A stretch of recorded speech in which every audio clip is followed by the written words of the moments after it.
네, 안녕하세요. 저는 나라살림연구소에서 일을 하고 있는 김상철이라고 합니다. 반갑습니다. 이 시간은 이제 도봉구청에서 준비한 온라인 참여예산 학교의 일환으로 진행이 되는 것이고요.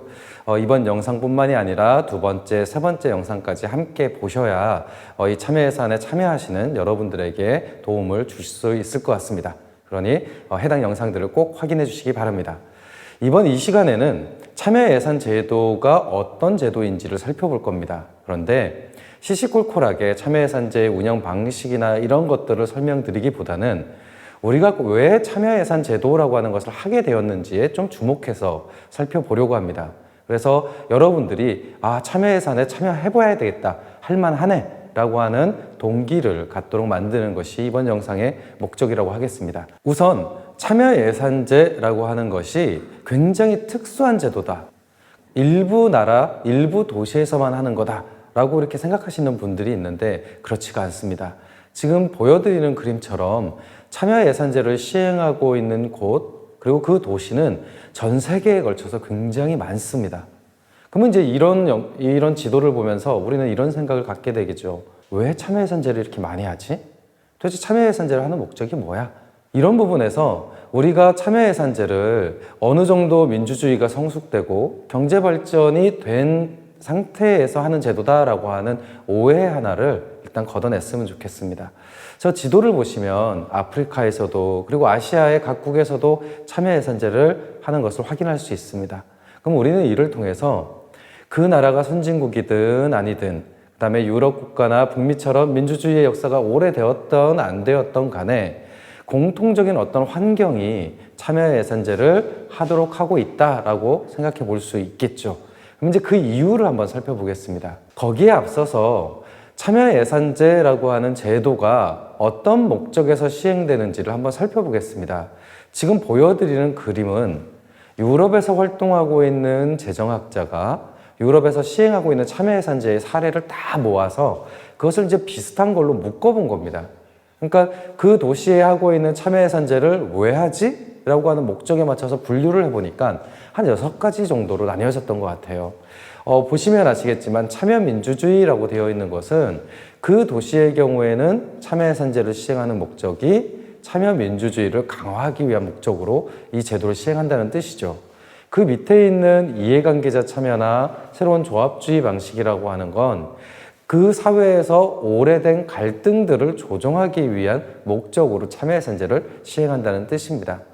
오래된 갈등을 조정한다. 다소 모호하죠. 이를테면 이런 겁니다. 지금 우리의 참여예산제는 개인이 참여하는 방식이잖아요. 이 영상을 보시는 개개인이 참여예산제에 참여하는 방식인데, 새로운 조합주의나 이해관계자 참여의 방식의 참여예산제는 기본적으로 참여하는 단위가 집단입니다. 즉 단체죠. 그래서 직능단체와 같은 길드나 아니면 노동조합 같은 조합이나 아니면 이런저런 협단체가 많이 발전된 나라에서는 개인의 참여보다는 오히려 집단의 참여가 예산을 분배하는 과정에서 더 중요한 역할을 할 수 있습니다. 그래서 이제 그런 누가 참여하고 어떤 목적으로 참여예산제를 하느냐에 따라서 이제 다양한 유형들이 있는 것이죠. 이걸 통해서 우리가 알 수 있는 건 참여예산제를 시행하는 어떤 배경이나 내지는 환경들에 따라서 그 참여예산제를 시행하는 목적들이 달라지고 그것에 따라서 제도에서 강조하는 부분이 조금씩 달라진다라고 하는 겁니다. 이런 내용들을 좀 더 구체적인 사례를 통해서 한번 살펴보도록 하겠습니다. 우리가 가장 익숙하게 알고 있는 사례가 이제 포르투 알레그레 사례입니다. 되게 참여예산제를 처음 시행한 곳이라고 알려져 있는 것이죠. 그리고 아까 말씀드렸던 집단이나 단체가 참여하는 참여예산제의 특징을 갖고 있는 것이 저 알베세테라고 하는 도시의 모델입니다. 그리고 최근에 널리 알려져 있는 신생 사례로서는 뉴욕시의 사례하고 또 파리시의 사례가 많이 알려져 있죠. 특히 파리시의 경우에는 전 세계의 도시 중에서 가장 큰 규모의 참여예산을 하는 걸로 유명합니다. 이제 이런 것처럼 우리가 참여예산제를 잘하는 도시라고 하는 사례만 놓고 보더라도 굉장히 다양한 특징들을 갖고 있습니다. 간단하게 짚어보면은요, 포르투 알레그레는 우리나라에서 하는 것처럼 개인의 참여를 우선적으로 하고 있습니다. 그래서 내가 참여예산제에 참여하고 싶어요 라고 하는 시민들의 신청을 받아서 참여예산제가 운영이 되고 있는데요. 우리나라와 좀 다른 점이라고 하면 이 참여예산제를 신청하는 사람이 많은 동네의 경우에는 그 인원수에 맞춰서 소위 대의원이라고 하는 것을 뽑을 수 있고, 이 대의원들이 그 도시 전체의 참여예산 기구에 참여할 수 있는 권한을 갖게 됩니다. 그러니까 우리나라의 경우에는 참여예산위원회라고 하는 조직과 그다음에 지역회의라고 하는 조직이 있어서 거기에 참여하게 되면 그냥 각각 참여하고 말게 되는 구조인 거잖아요. 그런데 포르투 알레그레 같은 경우는 어느 동네의 주민들이 더 많이 참여하느냐에 따라서 할당되어 있는 대의원 수가 늘어날 수 있고, 늘어난 대의원 수에 따라서 전체 참여예산 기구의 영향력을 확대할 수 있습니다. 왜 이런 제도가 만들어졌을까요? 시민들이 시정에 대해서 관심이 없는 곳이기 때문에 그렇습니다. 더 많은 시민들이 시 행정에 참여하도록 만들기 위해서 더 많은 시민들이 참여하면 그만큼의 권한을 더 주는 방식으로 설계를 한 거죠. 그러니까 여기는 참여민주주의를 강화하기 위한 목적이 이 제도 설계에 반영이 되어 있는 거라고 할 수 있습니다. 반면에 뉴욕시의 경우에는 우리나라와 가장 다른 부분이 어떤 부분에 있냐면 사업 제안자의 역할에 큰 차이가 있습니다. 우리나라의 경우에는 사업을 제안하고 나면 그 제안된 사업 이후의 처리 절차와 관련돼서는 모두 행정이나 참여예산위원회와 같은 참여기구에서 심의하고 결정하게 됩니다. 그리고 그게 주민투표 등의 방식으로 총회에 상정되게 되면 그때에는 이제 모든 시민들이 그 사업의 목록을 보고 이제 투표를 하는 이런 방식으로 되게 되는 거죠. 그러니까 즉 사업 제안자가 최초의 사업 제안 시기를 제외하고는 이 제도에 참여할 수 있는 방법이 딱히 없습니다. 그런데 뉴욕시의 경우에는요, 사업 제안자가 최종적으로 사업 선정하는 과정까지 참여를 할 수 있습니다. 어떤 방법으로 참여가 가능하냐면 내가 제안한 사업을 이렇게 큰 종이에 적어서 거리에 나가갖고 이제 주민들한테 홍보를 하는 겁니다. 이 사업을 뽑아주세요. 이 사업이 필요한 이유는 이렇습니다. 라고 하는 것을 직접 시민들을 상대로 해서 선전을 하고 또 지지를 호소할 수 있게 만든 거죠. 그러면 이제 더 열심히 활동을 하게 될 거고 더 많은 지지를 받기 위해서 다양한 시민들을 만나게 되겠죠. 그러니까 즉 사업 제안자가 시민들을 직접 만나서 특정한 사업에 대한 지지를 호소하는 방식의 제도가 뉴욕시의 참여예산 제도라고 할 수 있습니다. 액수가 가장 크다고 알려져 있는 파리시의 경우에는 좀 중요한 특징이 있습니다. 통상적으로 참여 예산에서 반영할 수 있는 액수가 크면은요, 그만큼 사업 건수가 늘어나게 됩니다.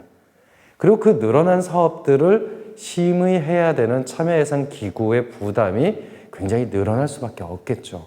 왜냐하면 100건 심의할 때의 회의와 1000건 심의할 때의 회의는 당연히 다를 겁니다.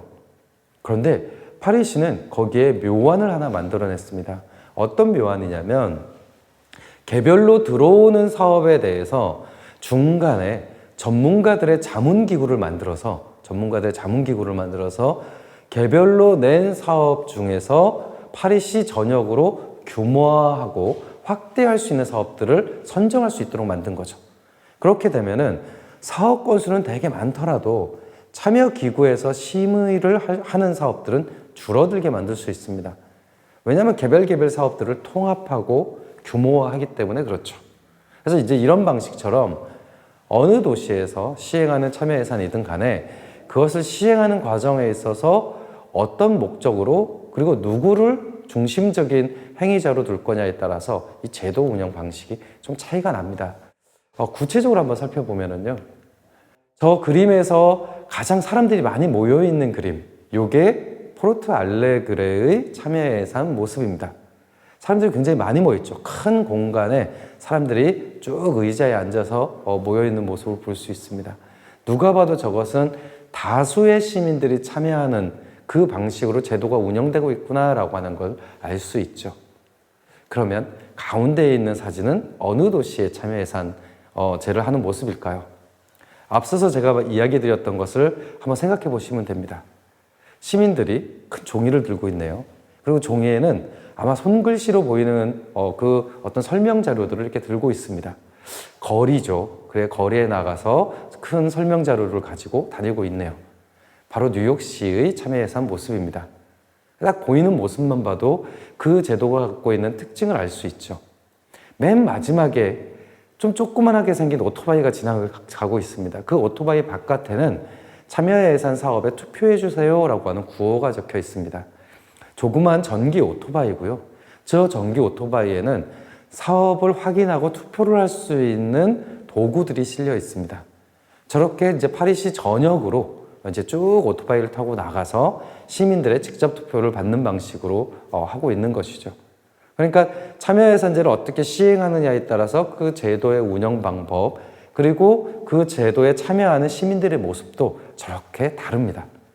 그러니까 이 참여예산제는 굉장히 다양한 제도다라고 하는 것이죠. 그러면 우리가 참여예산제를 참여하다 보면 다른 도시의 어떤 모델, 그 다음에 선행 사례 이런 것들을 이렇게 보게 돼요. 우리는 왜 저렇게 못하지? 우리도 저렇게 했으면 좋겠어 라고 하는 생각을 갖게 되는데요. 말씀드렸듯이 참여예산제는 그것을 시행하는 도시의 얼굴을 담습니다. 그 제도를 시행하는 행정의 의지뿐만이 아니라 그 제도에 참여하는 시민들의 역량과 관심을 통해서도 그 제도가 만들어지는 것이죠. 그래서 저는 이렇게 설명하곤 합니다. 어느 지역의 참여예산제는 그 지역의 행정과 시민들이 만들어 놓은 일종의 합의 결과다. 그러니까 시민들과 그 다음에 행정이 갖고 있는 역량의 최적치가 지금 하고 있는 참여예산제라고 볼 수 있습니다. 여러분들 중에서 이 참여예산제를 더 발전시키고 싶다면 새로운 참여예산제의 모습들을 끊임없이 제안을 해주시고 그 제안들을 통해서 행정의 변화를 만드셔야 됩니다. 어느 한쪽의 힘만으로는 이 제도가 바뀌기가 굉장히 어렵기 때문에 그렇습니다. 그래서 이 도몽구에서 하고 있는 참여예산제는 지금 현 시점에서는 가장 최적의 제도이고 이런 것들이 향후에 개선될 수 있는 여지를 가지면서 변화할 것이다. 이렇게 생각을 해주시면 좋겠습니다. 이게 이제 이 제도에 대한 어떤 사례와 관련된 내용이라면 여기서 한 단계 더 나아가서 그럼 이런 참여예산제를 왜 하고 있느냐라고 하는 부분에 대한 이야기를 해보겠습니다. 그 이야기를 할 때 이 참여예산제가 시행된 배경에 있어서 우리나라가 제도가 갖고 있는 특수성을 좀 말씀을 드려야 되겠습니다. 다른 나라와 우리나라가 가장 큰 차이가 나는 부분은 뭐냐면요. 외국의 경우에는 도시마다 참여예산제를 할 건지 안 할 건지를 결정합니다. 이를테면 프랑스에 굉장히 많은 도시들이 있죠. 파리시처럼 참여예산제를 하는 데도 있지만 참여예산제를 하지 않는 도시도 있습니다. 그럼 미국도 마찬가지예요. 그런데 우리나라는 모든 지방자치단체에서 참여예산제를 합니다. 왜 그러냐? 중앙정부에서 법을 개정해서 참여예산제를 의무화했기 때문에 그렇습니다. 이런 사례는 우리나라가 굉장히 독특한 사례로 알려져 있습니다. 그러면 왜 중앙정부에서는 참여예산 제도를 의무화했을까요? 거기에는 2010년 전후로 하는 지방재정의 위기라고 하는 아주 특수한 사건이 그 자리를 하고 있습니다. 당시에 세계 금융위기에 의해서 우리나라의 경우에는 지방재정 위기라고 하는 그동안은 볼 수 없었던 어떤 재정 위기의 상황이 벌어졌습니다. 기억하시는 분들 계시겠지만 당시에는 지방정부가 파산할 수 있다 뭐 이런 얘기들이 나올 때였어요. 그때 이제 중앙정부는 참여예산제를 의무화하면 예산 편성 과정에서 시민들이 어떤 사업을 편성하고 어떤 사업이 진행되는지를 알게 될 것이고 그렇게 알게 되면 낭비성 사업을 하지 않을 수 있겠다라고 기대를 했던 겁니다. 그래서 참여예산제를 의무화시켜 놓은 것이고요. 그래서 지방재정법에 참여예산제도의 목적을 보면 예산 편성 등의 과정에 주민들을 참여시켜야 한다라고 하는 내용으로 규정이 되어 있습니다. 그러니까 참여예산제를 하세요 이렇게 된 게 아니고 참여예산제는 수단이고요. 예산 편성 등의 주민들을 참여하는 방식으로서 참여예산과 같은 제도를 운영하라 이렇게 명시가 되어 있습니다. 그러니까 이제 거기에 이유는 지방재정의 위기다라고 하는 것을 배경으로 하고 있다는 것이고요. 그래서 참여예산제라고 하는 것은 재정이 풍부하기 때문에 하는 제도가 아닙니다. 오히려 역설적으로 재정이 어렵기 때문에 가용한 재원의 범위가 적기 때문에 참여예산제를 하는 것이죠. 그래서 관료와 전문가들이 사업을 편성하고 예산을 편성했던 시기가 아니라 주민들이 직접 원하는 사업들의 우선순위를 부여해서 예산이나 재정을 분배하겠다. 이런 가치, 이런 철학이 반영된 거라고 할 수 있겠습니다. 그래서 이 지방재정법에 보면은 지방예산 편성 등의 주민 참여라고 하는 방식으로 해서 참여예산제가 명석이 되어 있습니다. 그리고 거기에는 이 참여예산제를 시행을 하면서 이 예산의 투명성, 예산 과정의 그 보편성 혹은 공개성을 확보하도록 하는 내용들이 시간이 가면 갈수록 강화되는 방식으로 됐어요. 그래서 2011년도에 법이 개정이 됐을 때에는 그냥 참여예산제를 의무화하는 것에서 멈췄지만 이후에 2014년 그리고 그 이후에 법 개정을 통해서는 참여할 수 있는 범위와 그리고 참여예산위원회와 같은 기구에 대한 규정도 담게 되었습니다. 그러니까 우리나라에서의 참여예산제는 중앙정부의 법률에 의해서 시행이 되고 있고 그 법률의 내용이 점차 강화되고 있는 중이다 라고 하는 것을 기억해 주시면 좋겠습니다. 마찬가지로 도봉구에서 시행하고 있는 참여예산제 역시 구체적인 조례에 근거해서 시행하고 있는 내용입니다.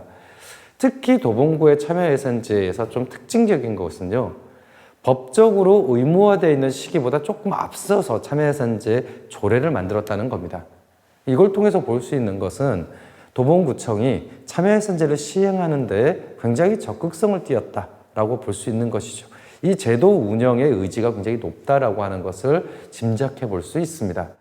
그것을 반영한 탓인지 서울시에서 진행하는 참여예산 평가에서도 굉장히 오랫동안 우수단체로 이렇게 인정을 받게 되는 부분이 있었고요. 그리고 지금 여러분들이 보는 것과 같은 참여예산 학교 등과 같은 이제 교육 과정에 있어서 별도의 특별상을 받기도 했었습니다. 그만큼 여러분들이 지금 경험하고 있는 이 참여예산제는 여러분들의 관점에서는 1년 동안 참여하고 마치는 것이지만 지난 10년 동안 굉장히 많은 도봉구의 주민들이 참여를 했고 그리고 그 참여의 경험들이 축적이 되어 있는 그런 제도다라고 볼 수 있겠습니다. 그래서 그런 내용들을 한번 확인을 해보시면 우리 도봉구의 참여예산제가 어떤 방식으로 변화해 왔지? 라고 하는 것을 생각해 볼 수 있고요. 그런 내용들은 모두 도봉구 홈페이지 상의 참여예산 메뉴를 통해서 확인이 가능합니다. 어떤 검색창에서든 도봉구 띄고 참여예산 이런 방식으로 검색을 하면은요, 구청에서 마련한 참여예산 홈페이지를 확인하실 수 있고 과거에부터 지금까지 어떤 방식으로 제도를 운영해 왔는지를 살펴볼 수 있습니다. 꼭 한번 확인을 해보시기 바랍니다. 마지막으로 이 참여예산 제도가 갖고 있는 특별한 어떤 내용들을 좀 강조를 드리고 오늘 이 시간을 마무리할까 하는데요. 참여예산제는 일반적으로 지방자치단체가 편성하고 있는 예산 과정을 그대로 두고 그 일반적인 예산 과정 내에 참여예산 절차라고 하는 것을 끼워 넣는 방식으로 만든 겁니다. 그러니까 이것이 갖고 있는 특징이 뭐냐면요. 그러면 이제 지방자치단체 예산 편성 절차에 맞춰서 참여예산제를 하게 된다는 의미죠. 그런데 우리나라의 법률은 예산을 편성하는 시기를 법률로서 다 정해놨습니다. 언제까지 예산을 편성해야 되고 언제까지 지방의회로 넘겨야 되고 또 언제까지 지방의회는 그 예산안을 통과시켜야 되는지에 대한 것들을 다 법률로 정해놨습니다. 그럼 예산 편성 절차가 법률로 정해놨다는 것은 참여 예산의 절차 역시도 거의 변화 없이 그 절차에 맞춰서 운영이 될 거다라고 하는 것을 짐작해 볼 수 있죠. 그래서 실제로 참여예산 사업에 대한 공모는 보통 3월에서 5월 정도까지 진행이 되고 그리고 이 사업 자체가 타당한지 안 한지에 대한 것들은 6월 달 그리고 참여예산위원회와 같은 기구에서 그 사업을 심의하고 결정하는 것이 보통 6월에서 7월 그리고 그 사업 중에서 어떤 사업을 주민투표로 이렇게 결정할 거냐 혹은 총회를 통해서 결정할 거냐 하는 것들이 이제 8월 그리고 9월 달 정도에 그 내용들이 정리가 돼서 의회로 넘어갈 때에는 11월 이런 이제 이 시기가 다 정해져 있습니다. 그래서 여러분들이 참여예산위원회를 참여하실 때에는 이 스케줄 정도를 머릿속에 넣어두시면 그 중간중간 활동하실 때 시간을 내거나 혹은 거기에 뭐 어떤 일정을 맞추거나 할 때 불편함을 좀 줄일 수 있습니다. 이런 일정들은 거의 고정이 되어 있다라고 볼 수 있습니다. 그리고 우리나라의 참여예산제가 코로나19를 거치면서 굉장히 많은 변화들을 하고 있어요. 그래서 이제 그 변화의 사례들만 몇 가지 좀 말씀을 드리겠습니다. 가장 대표적인 게 이제 대전광역시의 사례하고 경기도 시흥시에서 운영하는 사례를 간단하게 좀 소개를 시켜드리려고 하는데요.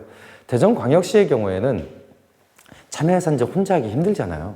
그래서 이 사업 제안자가 됐던 심의과정이 됐던 소위 컨설팅단 같은 것들을 만들어서 그 지원을 해주는 것을 아예 제도화했습니다. 그러니까 참여예산위원이 됐던 사업 제안자가 됐던 사업을 제안하고 심의하는 과정에서 적절한 전문가들의 도움을 받을 수 있는 것을 만든 거죠. 경기도 시흥시의 경우에는 요즘에 이제 사회적 경제니 마을 기업이니 이런 것들이 좀 있잖아요. 참여예산 사업을 통해서 지역의 마을 기업이나 사회적 경제 조직이 이 참여예산제를 통해서 만들어진 사업을 수행하는데 조금 인센티브를 주는 방식으로 제도를 운영하기도 합니다. 그러니까 기왕에 이제 뭐 사업부서가 직접 사업을 할 수도 있지만 그것을 지역의 주민들이 주체가 되어 있는 사회적 경제 조직을 통해서 운영할 수 있도록 배려를 하기도 하는 거죠. 이런 것들이 행정안전부에서 실시하고 있는 참여예산 평가 과정에서 우수 사례로 뽑혔던 내용들입니다.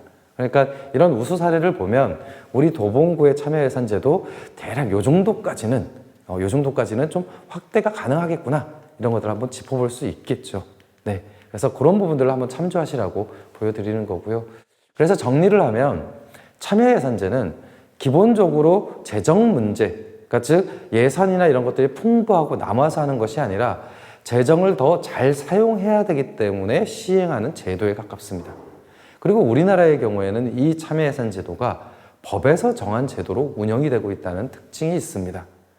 그래서 이 법에서 정한 대로 운영이 되는 것이기 때문에 거기에 참여한다라고 하는 것은 굉장히 구체적인 법적 의무를 지는 행위입니다. 제도를 운영해야 되는 행정뿐만이 아니라 그 제도에 참여하는 여러분들도 그 참여예산위원으로 활동하는 동안에는 법에서 정하고 있는 의무를 이행하시는 겁니다. 그래서 이 참여예산의 목적이라고 하는 건 단순히 어떤 사업을 반영할 것이냐 말 것이냐를 결정하는 것이 아니라 그것을 넘어서서 그걸 포함해서 내가 살고 있는 지방자치단체의 재정과 예산 현황이 어떠한지, 그리고 그런 내용 중에서 주민들이 반드시 알아야 되는 내용들이 어떤 것이고 또 그 부분에 대해서 어떤 의견을 제출할 수 있는지에 대한 이런 경험들을 하는 것에 초점이 있다라고 볼 수 있습니다. 그리고 마지막으로 어떤 것이 가장 좋은 참여예산이고 어떤 것이 가장 나쁜 참여예산이다라고 하는 기준은 존재하지 않습니다. 참여예산제는 그 지역에 맞춤하는 제도로 변화하고 만들어질 때 가장 좋은 제도다라고 하는 것도 기억을 해주시면 좋겠습니다. 이상으로 참여예산제의 제도와 관련된 이야기를 마무리를 할까 하는데요. 긴 내용이지만 다른 거는 다 잊으셔도 참여예산제의 동기와 관련된 부분은 꼭 기억을 해주시면 좋겠습니다. 여러분들이 직접 참여해야지만 우리 도봉구의 재정과 예산 과정에 있어서의 투명성이 확보가 되고 또 주민들이 직접 원하는 우선순위들이 예산을 편성하는 과정에 반영될 수 있다라고 하는 걸 꼭 기억을 해주시면 좋겠습니다. 긴 시간 들어주셔서 감사합니다.